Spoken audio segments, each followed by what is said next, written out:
Chers amis, pour notre étude d'aujourd'hui, donc il est question de méditer sur la prière. Quand l'apôtre Paul, dans sa première épître aux Corinthiens, au chapitre 14, verset 15, quand il dit « Je prierai avec l'esprit et je prierai aussi avec l'intelligence. » Ici, je ne vais pas entrer dans ce qui était avant, là où il y avait la question de parler en langue. Mais ici, je voudrais utiliser ces bouts de versets pour essayer d'insister sur la question de la prière.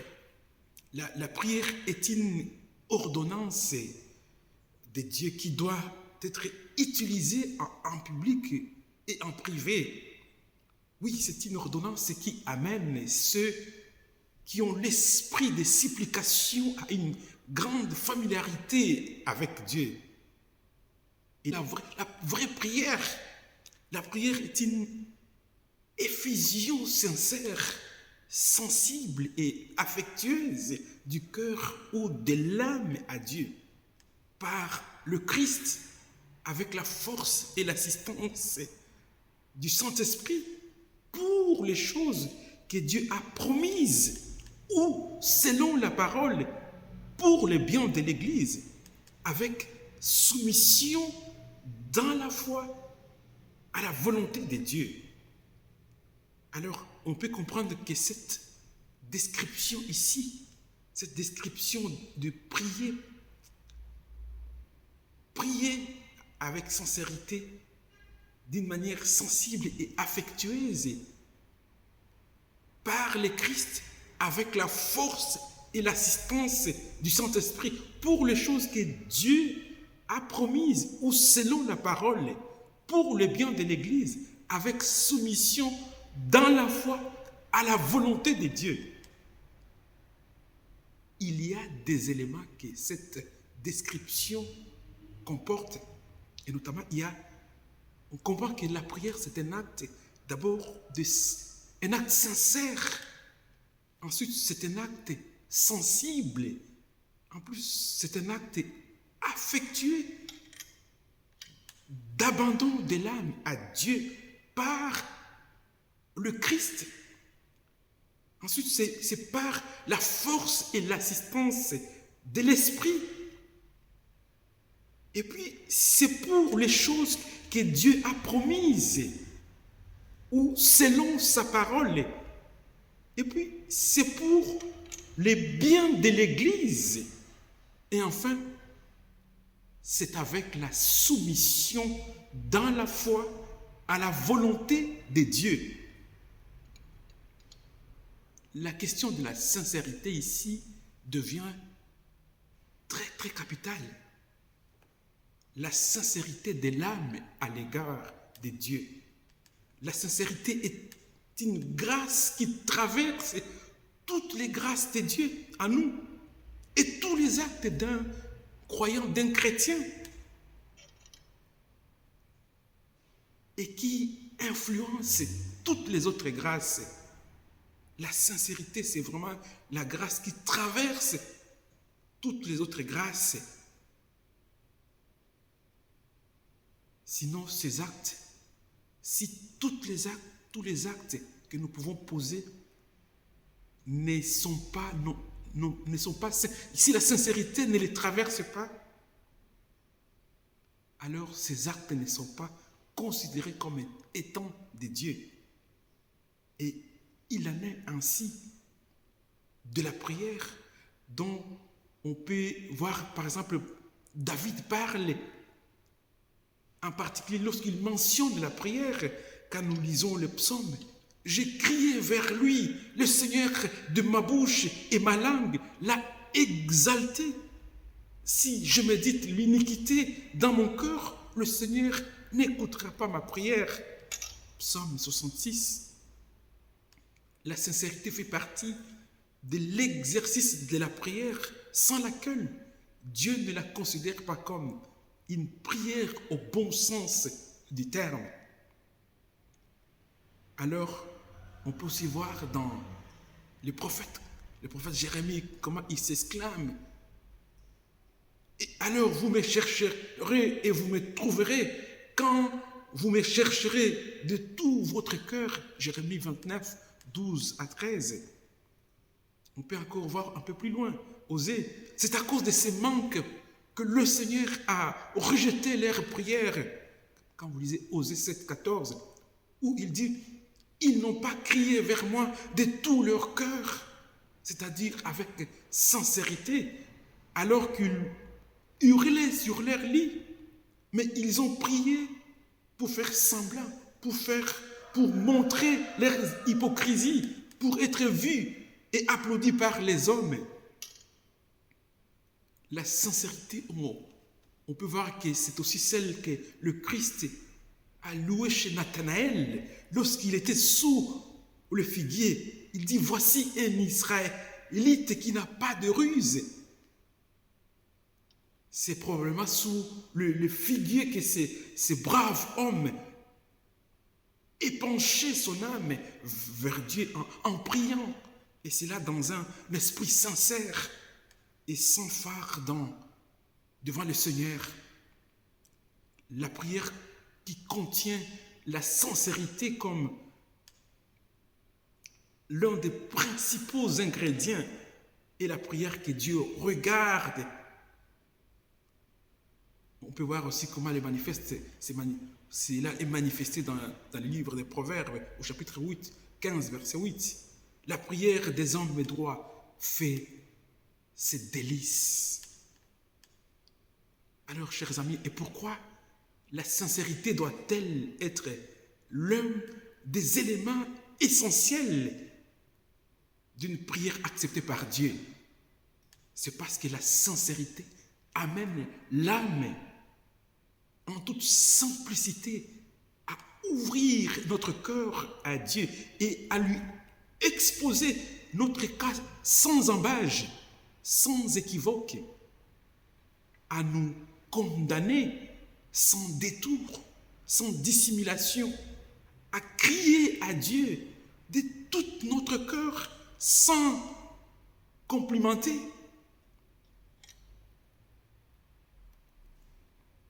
On peut voir aussi comment le prophète Jérémie encore s'exclame. J'ai entendu Éphraïm s'est lamenté ainsi. Tu m'as châtié et j'ai été châtié comme un taureau qui n'est pas habitué au jonc. Jérémie 31, 18. La sincérité doit être la même, chers amis, quand nous sommes seuls dans notre coin et quand nous sommes aussi en public. Mais ce ne sont pas des paroles en l'air que Dieu considère, car c'est le cœur qui nous regarde et que la sincérité regarde et que c'est là, il regarde la sincérité et c'est là que vient la prière. Et si la prière qui est accompagnée, si cette prière est accompagnée par la sincérité, et là, Dieu peut regarder cette prière. Ensuite, on peut voir que la prière est un acte d'épanchement sincère. C'est un acte de manifestation sans retenue.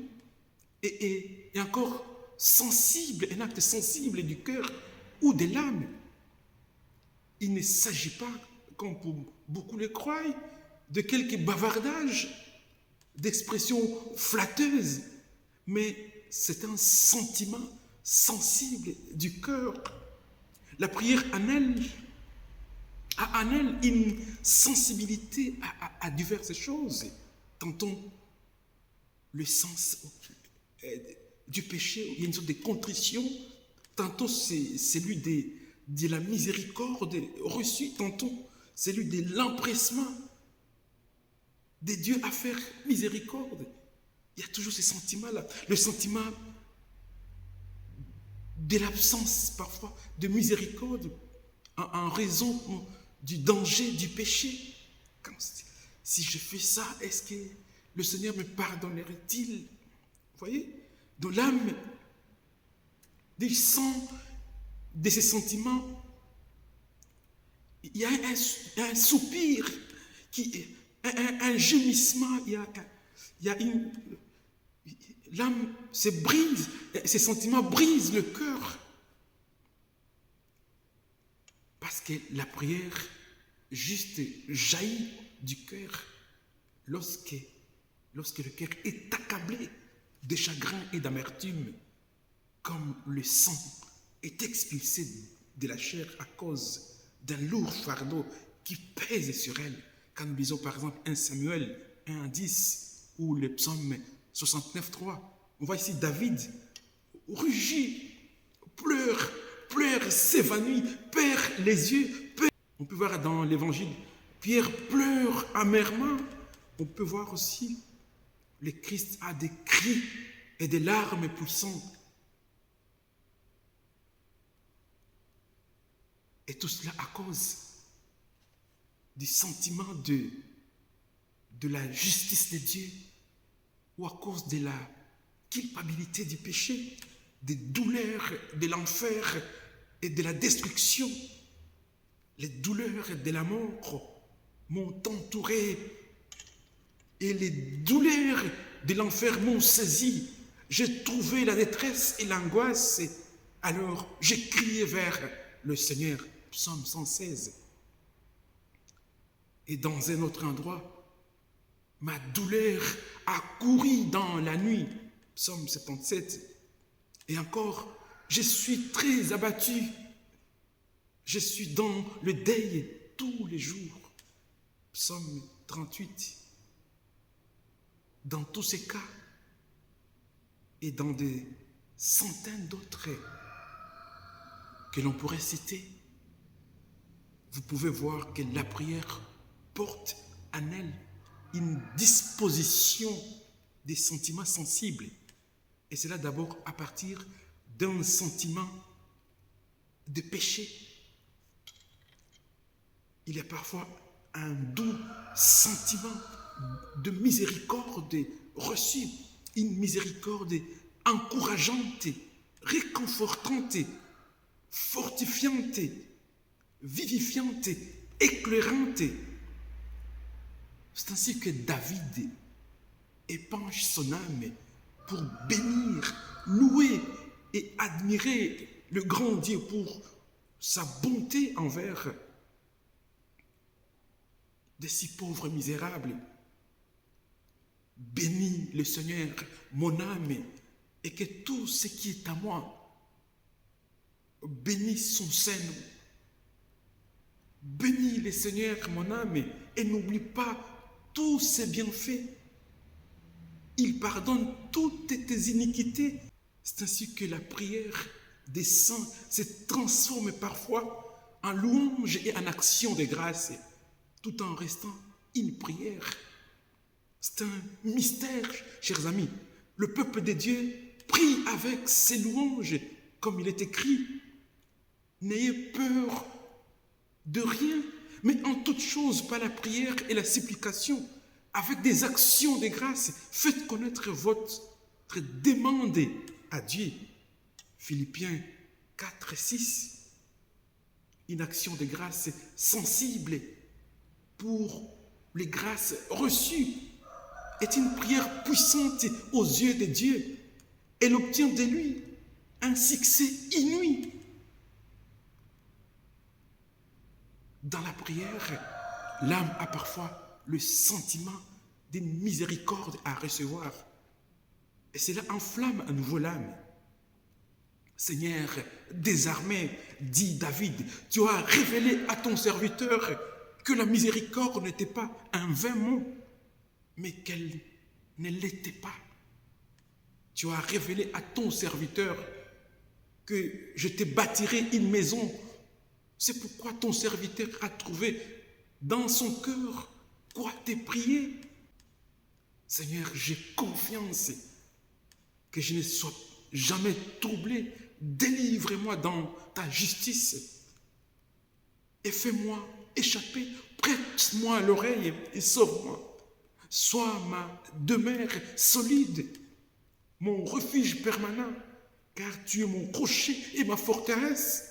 Délivre-moi, ô mon Dieu, de la main de l'homme injuste et cruel, car tu es mon espérance, Seigneur Dieu. Tu m'as confiance depuis ma jeunesse. Psaume 71, 1 à 5. Chers amis, nombreux sont ceux qui parlent de Dieu d'une manière vague. Mais la prière juste fait de Dieu son espérance, sa demeure et tout ce qui l'entoure. La prière juste ne voit rien de substantiel et qui vaille la peine d'être recherché, si ce n'est Dieu. Et c'est là, la prière fait d'une manière sincère, sensible et affectueuse. Et encore une fois, c'est un épanchement sincère, sensible et affectueux du cœur ou de l'âme vers Dieu. Par le Christ, bien noté, par le Christ. Donc il faut ajouter par. C'est par le Christ. Le Christ est la voie par laquelle l'âme est admise auprès de Dieu et sans laquelle il est impossible qu'un seul désir parvienne à l'oreille du Seigneur des Sabaoth. Jean 14, 6. Si vous demandez quoi que ce soit à mon nom, tout ce que vous demanderez au Père en mon nom, je le ferai. Le fait de s'adresser à Dieu par l'intermédiaire du Christ est la partie la plus difficile de la prière. Un homme peut bien être conscient de ses œuvres, avoir un désir sincère de miséricorde. Et pourtant, ne pas être capable de s'approcher de Dieu par le Christ. L'homme qui vient à Dieu par le Christ doit d'abord le connaître. Il est important de les connaître. On peut citer le Christ, mais il est d'abord important de les connaître. Car celui qui vient à Dieu doit croire qu'il est. De même, celui qui vient à Dieu par le Christ doit être capable de connaître le Christ. C'est Christ. Nul autre que le Père ne peut le révéler. Matthieu 11, 27. Et venir par le Christ, c'est pour l'âme être rendu capable par Dieu de s'envelopper sous l'ombre du Seigneur Jésus, comme un homme s'enveloppe d'un objet pour se protéger. L'homme qui s'approche de Dieu par le Christ doit donc avoir la foi qui lui permet de revêtir le Christ et de se présenter à lui devant Dieu. Or, celui qui a la foi naît de Dieu, naît de nouveau et devient ainsi l'un des fils de Dieu.